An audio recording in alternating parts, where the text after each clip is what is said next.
A young boy from Minnesota was playing outside in the freshly fallen snow, and when his parents checked on him, he had vanished without a trace. But 8 years later, his father looks under the neighbor's dog kennel, and what he sees makes his blood run cold. The small town of Maple Hollow, nestled in the northern reaches of Minnesota, was known for its tight-knit community and brutal winters. With a population of barely 2,000 residents, it was a place where everyone knew each other's business, shared their sorrows, and celebrated their joys together. The town had always prided itself on its safety and low crime rates. Children played freely outdoors, neighbors left their doors unlocked, and the community functioned like an extended family. That was until 8 years ago when Joshua Coulter vanished without a trace. On a cold Saturday morning, as snowflakes drifted lazily through the air, Ethan Coulter sat at his dining table sorting through police documents. The papers had become a familiar presence in their home, reports, witness statements, and potential leads that ultimately led nowhere. His eyes occasionally drifted to the window overlooking their front yard, where his thoughts inevitably returned to that fateful day. His wife Claire moved about the house, the sound of her cleaning providing a rhythmic background to his thoughts. The simple act of housework seemed to give her a sense of normalcy, something to occupy her hands and mind. Despite the years that had passed, their home still felt suspended in time, waiting for their son to return. "Still going through those?" Claire asked as she passed by with a basket of laundry. Ethan nodded, shuffling through another stack of papers. Detective Palmer said they received a couple of new tips last month. Nothing substantial, but he didn't need to finish the sentence. They both lived on these fragments of hope, however small. Joshua had been 5 years old, a bright red-headed boy with a laugh that filled their home. That winter morning, he had begged to play outside in the freshly fallen snow. Ethan and Claire had let him, as they had done countless times before. Their property bordered a small wooded area that was familiar territory for local children. Ethan had promised to check on him in 20 minutes. When he went outside, Joshua was gone. The search that followed was unlike anything Maple Hollow had ever seen. The entire town had mobilized. Search parties combed the woods. Divers checked the frozen lake half a mile away. Police interviewed every resident. Days turned into weeks, weeks into months, and eventually the active search was called off. But Ethan and Claire never stopped looking. The doorbell's chime pulled Ethan from his thoughts. He rose from the table, straightening his sweater as he made his way to the front door. When he opened it, he found Harold Stevens, their neighbor from across the street, standing on their porch. Harold was a tall man in his late 40s with prematurely graying hair and a perpetually serious expression. He had lived in Maple Hollow for over 20 years. But in the decade, since losing his wife and son in a house robbery, he had become increasingly reclusive. "Morning, Ethan," Harold said, shifting his weight from one foot to the other. "Sorry to bother you, but the snowstorm last night destroyed part of your fence again. It blew over onto my property." Ethan immediately began to apologize. "I'm really sorry about that, Harold. That old fence has been giving us trouble for years. I'll come by and take it off your property, but I'll need to get a welder first. Mine's broken and I haven't had the time to buy a new one." Harold waved dismissively. "Don't worry about it. I already patched it up. I just came by to let you know." Ethan was surprised and felt a twinge of awkwardness. "You didn't have to do that. Thank you." "No problem," Harold replied with a slight shrug. "I had the tools and was working on something in the back of the house anyway. Yeah, I heard some noise earlier this morning. Guessed you must be building something back there." Harold didn't elaborate on what he had been constructing, simply saying, "Sorry if the fence doesn't look as good as new." "It's an old fence anyway," Ethan assured him. "Thank you again." Harold nodded and turned to leave. As Ethan closed the door, he found Claire coming in from the backyard, her cheeks flushed from the cold. "Was that Harold I heard?" she asked, unwinding a scarf from around her neck. Ethan nodded. "Our fence blew down again." He fixed it himself. Claire hung her scarf on a hook by the door and smiled faintly. "It's been a while since we've gotten together with Harold. We should invite him to dinner as a thank you for fixing the gate." Ethan hesitated. "I don't know, Claire. I still need to go through some of these reports from the police about the new leads for Joshua. I'd rather focus on that during dinner, not when we have company." Claire's expression softened with a mixture of sadness and gentle reproach. "Ethan, we've become so isolated and lonely over these 8 years. When was the last time we invited someone over?" "Years ago." Ethan didn't answer immediately, knowing she was right. They had gradually withdrawn from social connections, their search for Joshua consuming every aspect of their lives. "Harold, too," Claire continued. "Look at how private he's become after his wife and son died in that house robbery 10 years ago. Can you imagine living all alone for years? He must be a lonely man." She paused, placing a hand on Ethan's shoulder. "It might be good to sit down and have dinner together. We've all gone through similar experiences of loss. Maybe we could form a new bond." Ethan considered her words, his gaze drifting back to the stack of documents on the table. Perhaps she was right. Perhaps they both needed this small step toward normalcy. "All right," he finally said. "I'll go invite him for dinner tonight." Claire's smile was worth the concession. It had been too long since he'd seen genuine happiness on her face. Ethan zipped up his jacket and stepped outside into the crisp winter air. The snow crunched beneath his boots as he crossed the street toward Harold's house. It was a modest two-story home, similar to most in their neighborhood, though somewhat less maintained. The paint was peeling in places and the snowfall had been left untended, piling up in recent years. When he reached Harold's front door, Ethan knocked firmly and waited. After a minute with no response, he knocked again, louder this time. Still nothing.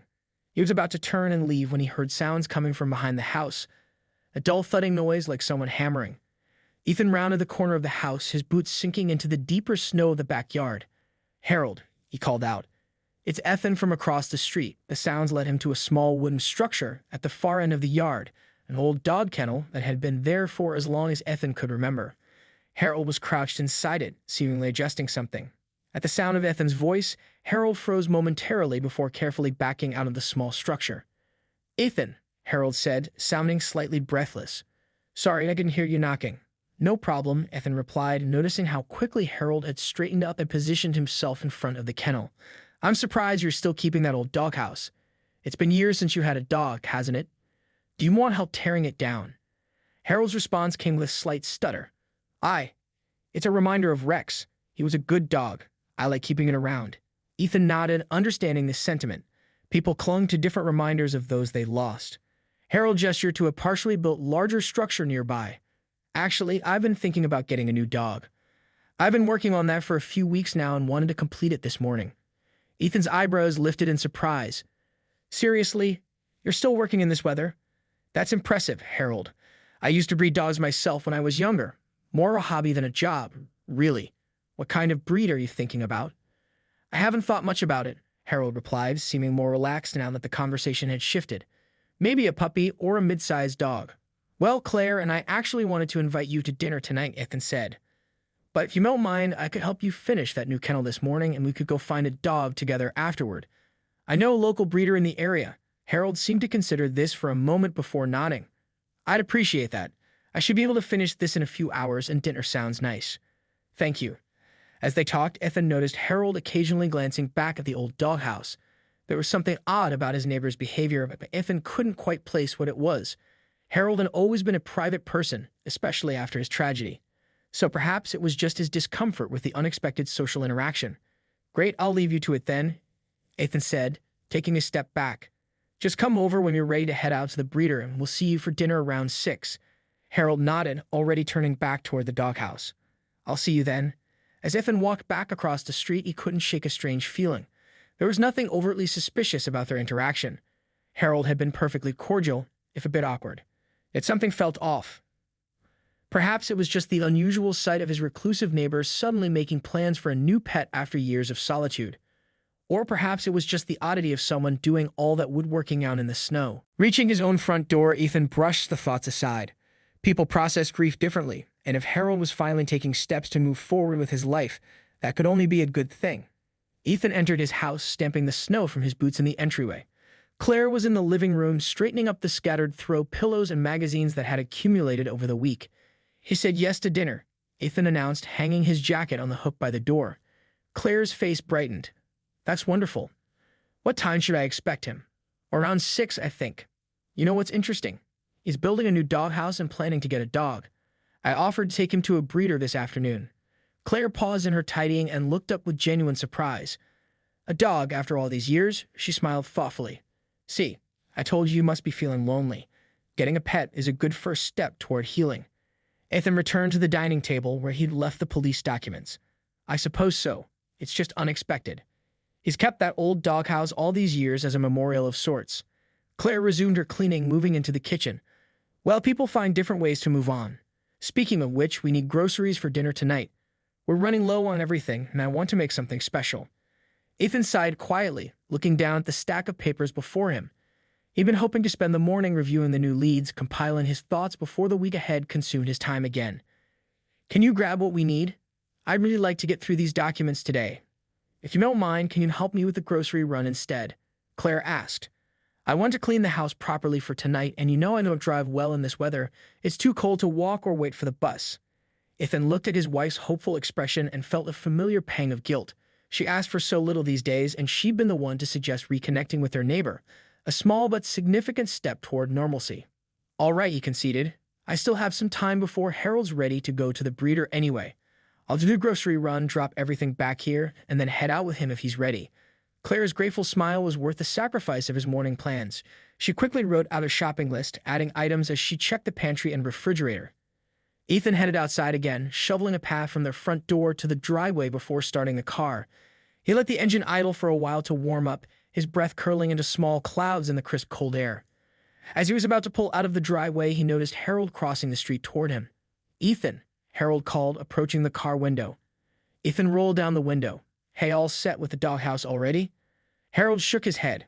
"Actually, I just remembered I already have plans to meet with some friends this morning. I'll have to cancel our trip to the breeder, but I'll still come for dinner tonight." "No problem at all," Ethan replied, surprised that the reclusive Harold had social plans. "I'm just heading out for groceries. We'll see you at 6. Harold nodded and turned back toward his own house.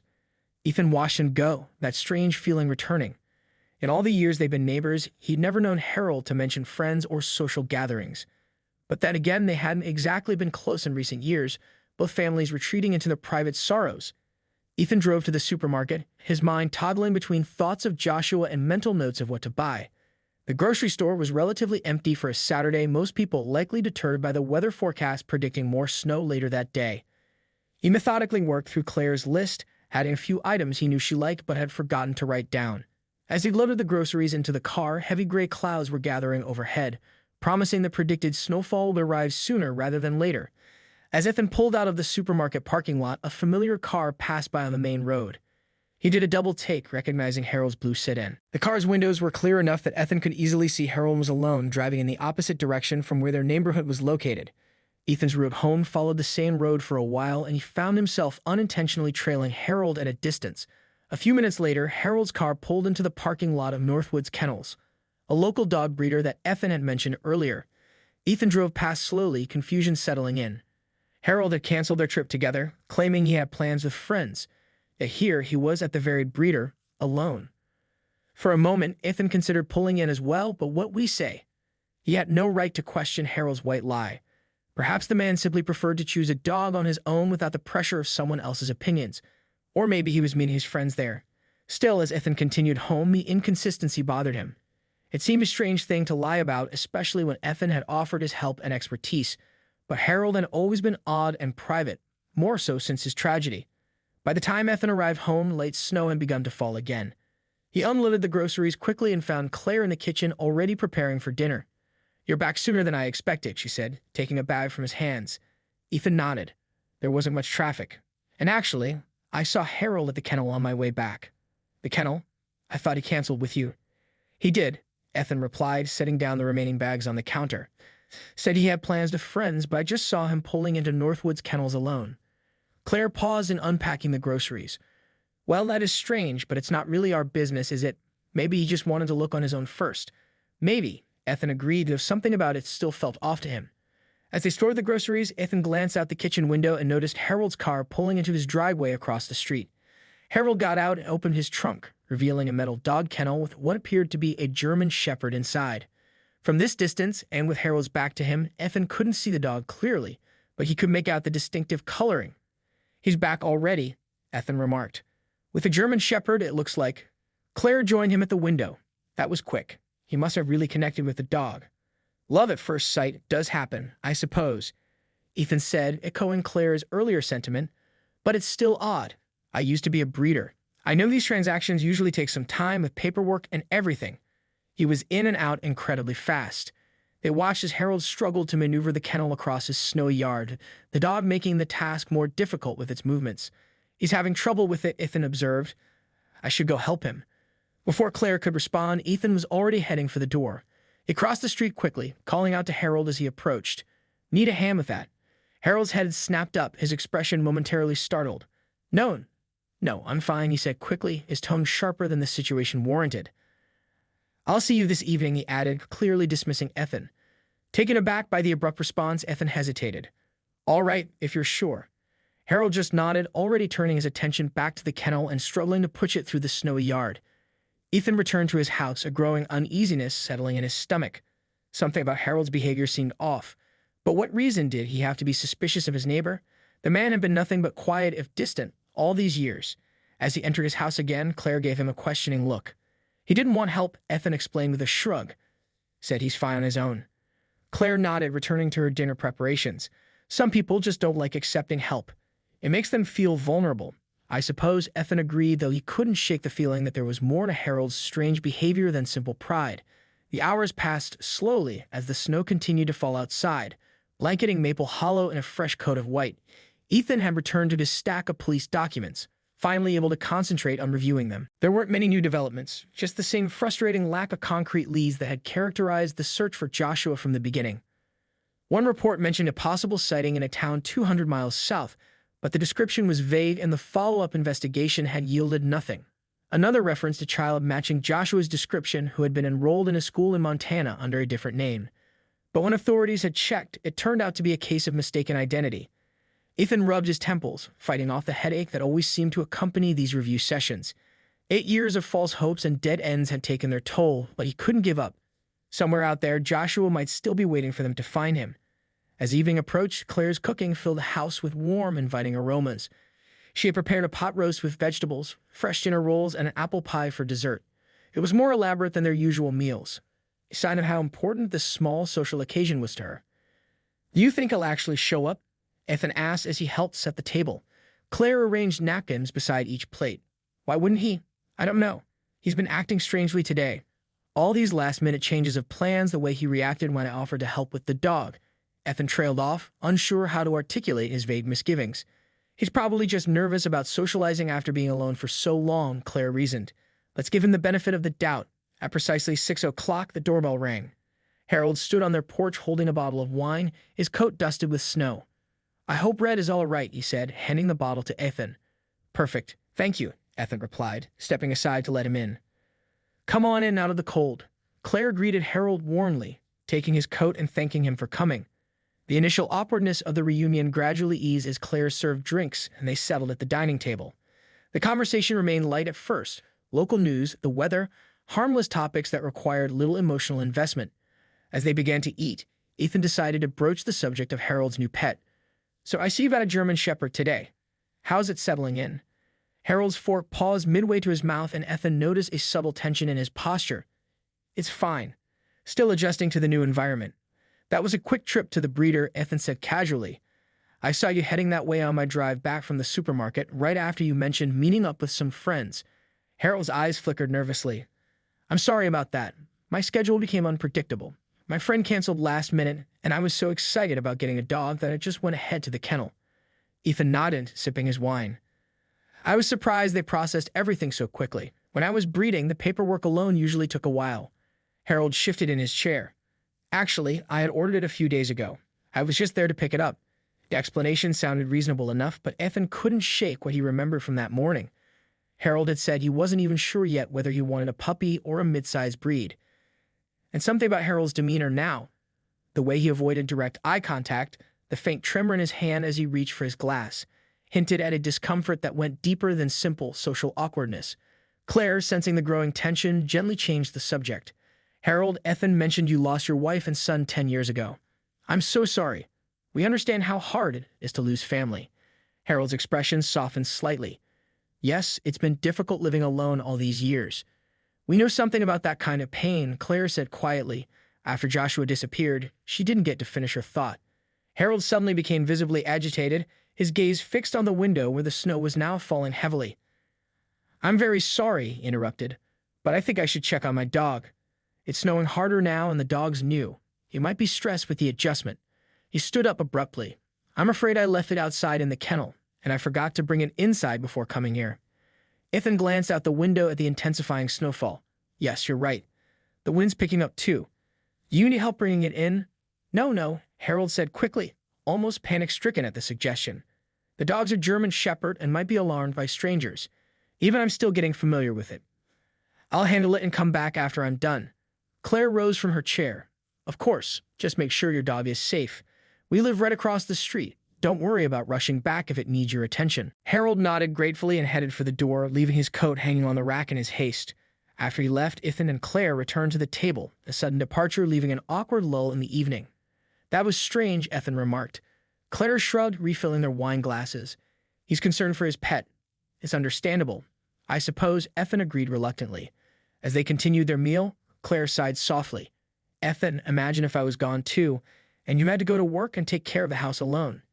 Harold has been managing all that by himself for a decade. He must be a responsible man to care so much about his new dog. He deserves some happiness." Time passed and Harold didn't return. The pie Claire had baked sat untouched on the counter, and the dining room grew quiet except for the occasional clink of silverware. "It's okay if he doesn't make it back," Claire said eventually. "The dog's new, so maybe he's having trouble settling it in." She began to clear the table, but paused when she noticed Harold's coat still hanging by the door. "Oh, he forgot his coat. It's freezing outside." Ethan stood up. "I'll bring it back to him." Claire nodded, continuing to clear the dishes as Ethan grabbed both Harold's coat and his own before heading out into the snowy night. The snow crunched beneath Ethan's boots as he crossed the street, the cold air biting at his exposed face. Snowflakes swirled around him, illuminated by the streetlights like tiny stars falling to earth. Harold's house was dark except for a faint light visible from what Ethan assumed was the kitchen at the back. He approached the front door and knocked firmly, holding Harold's coat folded over his arm. After waiting for nearly a minute with no response, he knocked again, louder this time. Still nothing. Ethan frowned, glancing at his watch. It had been over half an hour since Harold had left their house. Surely it shouldn't take that long to bring a dog inside, even if it was being difficult. As he stood there contemplating what to do next, a distinct barking sound came from the backyard. The dog was still outside in this weather. Concern overriding hesitation, Ethan made his way around the side of the house, calling out as he went, "Harold, it's Ethan. Are you okay? I brought your coat." The backyard was partially illuminated by the light spilling from the kitchen window. Ethan could make out the German Shepherd, not inside the house as Harold had indicated was his plan, but still outside. The dog was moving restlessly in and out of its small kennel, a chain attached to its collar limiting its movement. Ethan looked around for Harold but saw no sign of him. The situation made no sense. Harold had left their dinner specifically to bring the dog inside. Yet here it was, still chained outside in the worsening weather. Approaching cautiously, Ethan noticed that the larger doghouse Harold had been constructing was still unfinished, despite his claim that morning that he would complete it. Another inconsistency in an increasingly puzzling day. "Harold," Ethan called again, louder this time. No response. He peered through the kitchen window but could see no movement inside. Harold's car was still in the driveway, and in this weather, at this hour, it seemed unlikely he would have gone anywhere on foot, especially without his coat. Ethan pulled out his phone and dialed Harold's number. The call went straight to voicemail after several rings. A growing sense of unease settled in his stomach. As he put his phone away, the German Shepherd suddenly began barking more intensely.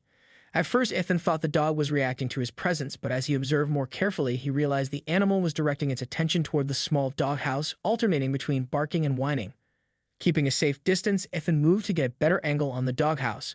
From his new position, he could see something he hadn't noticed before, a wooden panel in the floor of the structure that looked like it could be moved, with what appeared to be an unlocked padlock sitting on top of it.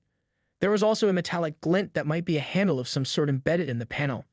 Drawing on his experience with animals from his breeding days, Ethan approached the German Shepherd carefully, speaking in low, soothing tones. The dog, seemingly more distressed than aggressive, allowed Ethan to come close enough to unclip its chain from the collar and reattach it to a pole several feet away from the doghouse. With the dog secure at a safe distance, Ethan knelt down and peered inside the small structure. What he had initially taken for a simple doghouse floor was actually a sophisticated trapdoor. The metal handle and latch were reminiscent of old war bunkers he'd seen in historical documentaries. A cold feeling that had nothing to do with the winter air washed over him. Why would Harold have a bunker hidden beneath a doghouse? And why had he been so secretive and evasive all day? Ethan stood up and stepped back, his mind racing. He needed to talk to Claire. Fumbling with his phone, he dialed home. "Claire," he said when she answered, his voice tight with tension. "I found something strange in Harold's backyard. There's some kind of bunker or cellar under the doghouse." "A bunker?" Claire's surprise was evident. "What do you mean?" "There's a trap door in the floor of the doghouse with a handle and latch like the kind you'd see in old war bunkers. The dog is still outside, chained up, and I can't find Harold anywhere. He's not answering his phone and his car is still here." There was a pause before Claire responded. "That sounds concerning. Do you think he might be down there? Maybe he fell or got trapped somehow? I don't know. Ethan admitted. The padlock on the door is unlocked, which means someone could be down there. But why would he build a doghouse over a bunker entrance? It doesn't make sense. It could be dangerous, Claire warned. Maybe we should call the police just to be safe. Your phone battery was low earlier. I'll make the call. Ethan nodded, though she couldn't see him. All right, but tell them it's just a welfare check. I'm worried Harold might be in trouble down there. I can't reach him, and his house is locked, but his car is here. Promise me you won't go down there, Claire insisted. Come home and we'll wait for the police together. I promise, Ethan agreed. I'll be right back. He ended the call and cast one last look at the trapdoor. The rational part of him knew he should follow Claire's advice and wait for the authorities. But another part of him, the part that had been searching for answers for 8 long years, was drawn to the mystery beneath the doghouse. Before he could make a decision, a noise came from the bunker, a metallic sound like someone climbing a ladder or stairs. Ethan froze, his gaze fixed on the trapdoor, which remained closed. The sounds grew louder and clearer, unmistakably footsteps on metal rungs.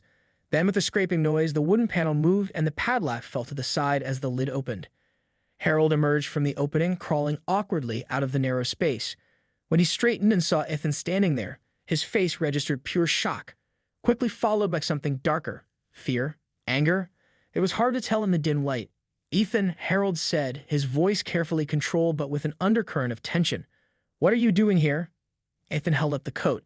You left this at our house. When you didn't come back, I thought I'd bring it over. He paused, then added, I was worried when you didn't answer the door, and then I heard the dog barking. It's still outside in the cold. Harold took the coat from Ethan's outstretched hand with slow, deliberate movements. Thanks. Yeah, about the dog. It's still not really warming up to me. I'm not so sure about bringing it inside anymore. I hope you understand. Ethan couldn't help himself. He looked pointedly at the open trap door. What's down there, Harold? Harold's posture stiffened, his expression guarded. Nothing that concerns you. I was looking for you, Ethan pressed. I started to get worried when you didn't answer your phone or come to the door. Your car is here, but you weren't. Harold didn't respond directly to this. Instead, he glanced at the German shepherd. You moved my dog. It was restless and kept barking at the bunker door, Ethan explained. I moved it to calm it down. Harold's jaw tightened visibly. Ethan decided to be direct. Why have you been lying to me all day, Harold? You said you'd bring your dog inside, but it's still out here. You said you were going to finish that larger doghouse this morning, but it's barely started. You claimed to be meeting friends when you went to the breeder alone. Ethan paused, studying Harold's increasingly agitated expression. What's really going on? For a moment, there was silence, broken only by the sound of the wind and the occasional whine from the German shepherd. Then, without warning, Harold lunged forward. Ethan barely had time to react before Harold slammed into him, grabbing his jacket and pushing him backward with unexpected strength. They grappled in the snow, Harold's face contorted with a mixture of rage and fear. You should have minded your own business, Harold snarled, landing a solid punch to Ethan's midsection. The blow knocked the wind out of Ethan, but years of physical labor had kept him strong despite his grief. He managed to block Harold's next swing and push the man off him. What are you hiding, Harold? Ethan demanded, circling warily now, keeping his distance. Harold didn't answer. Instead, he charged again, this time driving his knee into Ethan's stomach as they collided. Ethan doubled over, gasping, and Harold used the opportunity to shove him toward the open trap door. Get in there, Harold commanded, his voice eerily calm now despite the violence of his actions. Crawl in and go down. Ethan straightened, wincing from the pain in his abdomen. You can't make me go down there. A chilling smile spread across Harold's face as he reached behind his back and produced a handgun. It's either you climb down yourself or I'll drop your dead body down. Your choice. The sight of the weapon sent a jolt of fear through Ethan, but he maintained his composure. The police are on their way here, Harold. Claire called them when I couldn't find you. If you fire that gun, every neighbor will hear it. Frustration flashed across Harold's face, but he kept the gun trained on Ethan. Instead of shooting, he stepped forward and struck Ethan across the face with the weapon, sending him stumbling backward. Blood trickled from a cut above Ethan's eye as Harold continued to push him toward the doghouse, trying to force him to crawl into the narrow opening. Despite the pain and disorientation from the blow, Ethan fought back, grabbing Harold's wrists and twisting it until the gun fell from his grasp. In a desperate move, Ethan kicked the weapon, sending it sliding across the wooden floor of the doghouse and down into the darkness of the bunker below. Enraged, Harold charged again, but this time Ethan was ready. He sidestepped and used Harold's momentum against him, sending him crashing into the side of the doghouse. In the distance, the wail of police sirens cut through the night air. Harold's head snapped up at the sound, panic replacing rage in his expression. Moments later, two police cruisers pulled up in front of the house, their lights bathing the snowy yard in alternating red and blue. Officers emerged quickly, hands on their holsters as they approached the scene of the struggle. "Police. Hands where we can see them," one officer shouted. Both men raised their hands, though Harold did so reluctantly, his face a mask of frustration and defeat. The officers separated them, one checking Ethan's bleeding face while the other restrained Harold. "What's going on here?" the first officer demanded. Before Ethan could respond, Claire appeared, having followed the police cars from their house. "Ethan, are you okay?" she called, hurrying toward him. "I'm fine," he assured her, though the cut above his eye was still bleeding freely. Ethan quickly explained to the officers what had happened, how Harold had acted strangely all day, how he discovered the bunker beneath the doghouse, and how Harold had attacked him when confronted. "He pulled a gun on me," Ethan added. "I managed to disarm him, but the weapon fell down into the bunker." The officers looked at Harold, who remained silent, his expression unreadable. "Is that true, sir?" one officer asked him. "Did you assault this man and threaten him with a firearm?" Harold didn't respond. "We're going to have to take you in," the officer continued, reciting Harold's rights as his partner secured handcuffs around his wrists. "You have the right to remain silent. Anything you say can and will be used against you in a court of law /." As the officer continued the Miranda warning, another police car arrived, followed by an ambulance. Paramedics rushed to check Ethan's injuries while additional officers secured the scene. One of the officers approached the open trap door, shining a flashlight down into the darkness below. "There appears to be some kind of underground room here," he reported, peering down. "I can see metal stairs leading down." Before anyone could respond, a noise emanated from within the bunker, the unmistakable sound of someone climbing the metal stairs. Everyone froze, officers immediately drawing their weapons and training them on the opening.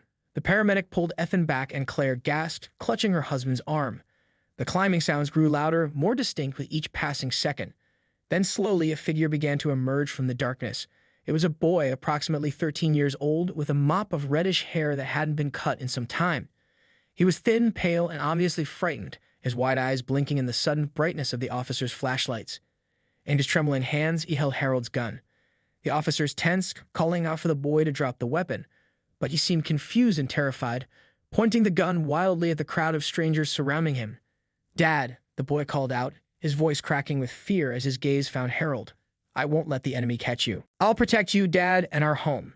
His hands shook violently as he gripped the weapon. "I want to be a soldier like you." The officers exchanged bewildered glances, maintaining their positions but clearly uncertain how to proceed with a clearly frightened child holding a deadly weapon. "Son, put the gun down," one officer said gently. "It's not safe for someone your age to handle that." The boy's finger twitched near the trigger. "I know how to use this," he insisted, his voice trembling. "Dad taught me. The country's at war. You're the enemy. You want to take Dad and our home." Ethan stared at the boy, a strange numbness spreading through his body that had nothing to do with his injuries. There was something hauntingly familiar about the child's features, the shape of his face, the color of his hair, the set of his jaw. "Joshua?" The name escaped Ethan's lips in a breathless whisper. The boy's eyes flickered toward him, confusion evident in his expression. Ethan stepped forward slowly, ignoring the paramedic's attempt to hold him back. "Joshua, what do you mean? We're not in a war and Harold is not your father." He swallowed hard, hardly daring to hope. "Your mother and I are your parents." The boy's confusion deepened, his hands trembling more violently now. "You're lying," he said, though there was uncertainty in his voice. "You just want to kill us. You hate us." His voice broke. "My mom died in a war." Dad said she was shot by the military. Claire stepped forward now, tears streaming down her face. With shaking hands, she pulled out her phone and showed the boy the screen, her wallpaper unchanged for 8 years, showing a 5-year-old Joshua smiling widely at the camera. "You were kidnapped," she said, her voice thick with emotion. "We've been searching for you all these years. We missed you so much, Joshua." The boy stared at the phone, his resolve visibly wavering. He looked at Harold, silently pleading for guidance or explanation, but Harold refused to meet his gaze, staring resolutely at the ground. Taking advantage of the boy's distraction, one of the officers gently approached and carefully took the gun from his unresisting hands, quickly securing and disarming it. Joshua didn't resist. He continued to stare at the photo on Claire's phone, confusion and the first glimmers of recognition washing over his face. "We're really not in a war?" he asked, his voice small and uncertain. "No, sweetheart," Claire assured him, fighting to keep her voice steady. "There's no war. Harold, he pretended all these years to be your father when your real father and mother were searching everywhere for you." Claire stepped closer, cautiously reaching out to touch Joshua's hand. The boy flinched initially but didn't pull away, allowing the contact. It was as though some deep-buried memory was stirring within him, responding to his mother's touch. The paramedics moved in, wrapping Joshua in a shock blanket and guiding him toward the ambulance. Claire followed closely, unwilling to let her son out of her sight again. Ethan watched them go, his heart pounding with a mixture of shock, joy, and disbelief. One of the officers approached him. "Sir, we need to ask you and your wife some questions, but first, let's get your injuries treated." Ethan nodded numbly, his gaze fixed on the ambulance where his long-lost son was being examined. After 8 years of searching, of hoping against hope, Joshua had been just across the street the entire time. The following hours passed in a blur for Ethan. Paramedics cleaned and bandaged the cut above his eye and examined his bruised ribs, concluding that nothing was broken. Physically, he would recover quickly. Emotionally, he was still processing the miraculous turn of events. In the back of the ambulance, Joshua sat wrapped in blankets, answering basic questions from both medical personnel and police officers. The boy's confusion was evident. His entire worldview had been shattered in a matter of minutes. When Ethan approached, Joshua regarded him with a mixture of wariness and curiosity. Claire sat beside their son, not touching him but close enough to offer comfort if he wanted it. "How are you feeling?" Ethan asked gently, careful not to overwhelm him. Joshua shrugged, his eyes darting between Ethan and the officers nearby. "I don't know," he admitted. "Everything's different than what Harold, told me." One of the officers, a kind-faced woman who had introduced herself as Detective Martinez, sat across from Joshua with a notepad. "Joshua, I know this is confusing, but can you tell us a little about what it was like living with Harold? Did he ever hurt you?" Joshua shook his head. "He was just training me really hard, physical training, and recently how to use the gun." He paused, frowning.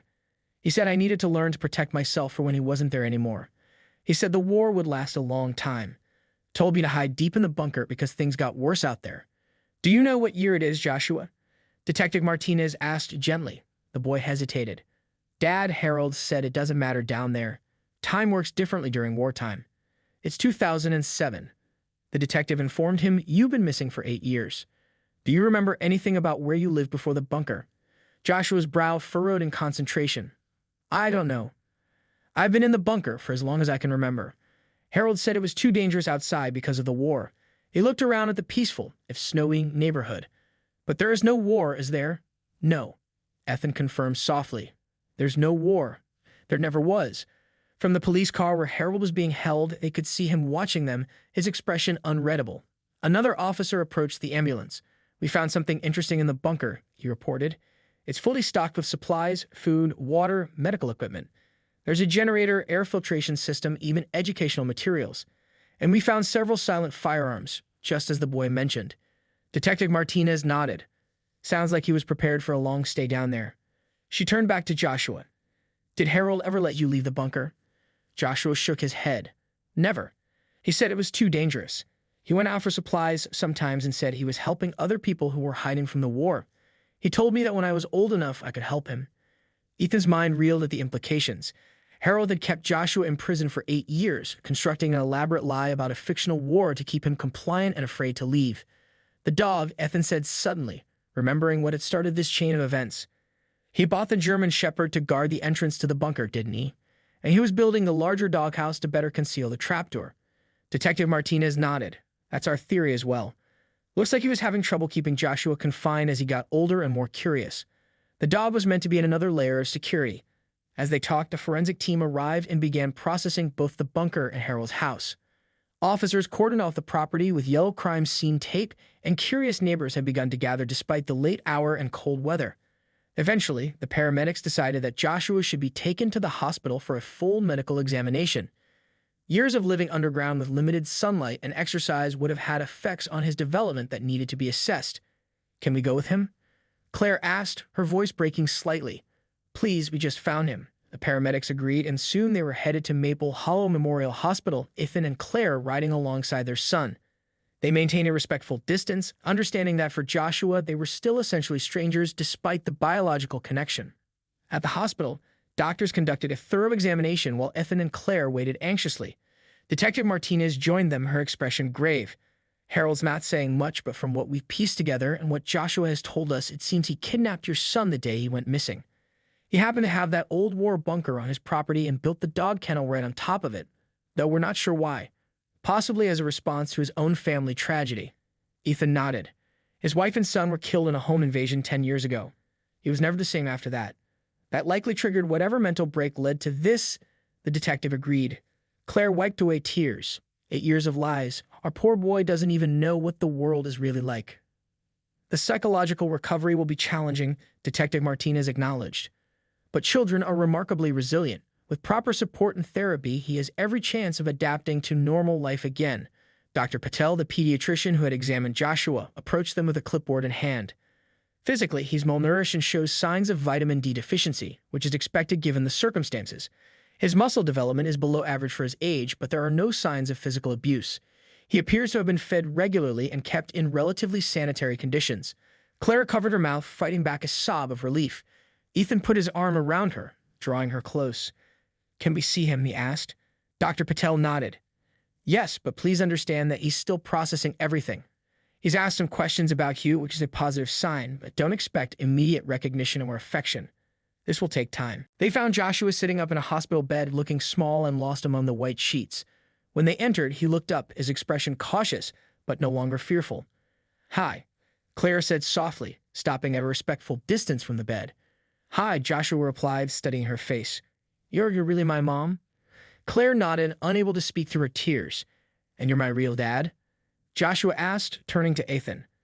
"Yes," Ethan confirmed, his voice thick with emotion.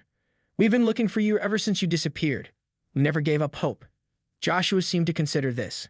"Harold, he told me my mom died and that everyone outside was an enemy." He frowned. Why would he lie like that? Ethan exchanged a glance with Claire, unsure how much to explain. "Harold lost his own family a long time ago," he said carefully. "I think he was very sad and confused. He did a very wrong thing by taking you and lying to you."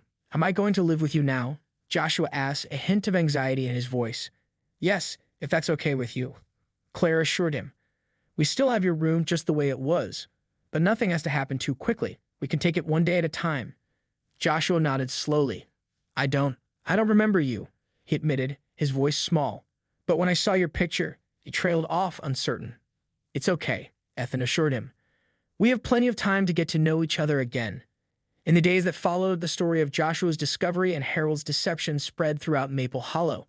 Local reporters clamored for interviews with the family that had been miraculously reunited after 8 years. Ethan and Claire declined all interview requests, focusing instead on helping Joshua adjust to his new reality. They brought family albums to the hospital, showing him pictures of his early childhood and telling him stories about his life before the kidnapping. Harold was charged with kidnapping, false imprisonment, assault, and multiple weapons violations. In the wake of his arrest, investigators discovered journals in the bunker detailing his deteriorating mental state over the years and his obsession with creating a second-chance family after losing his own. Watching his son now, Ethan felt a profound mixture of grief for the years lost and gratitude for this second chance. The road ahead would not be easy. Joshua would need intensive therapy to overcome years of isolation and deception. But they were together again. After 8 years of searching, of hoping against hope, their family was finally whole.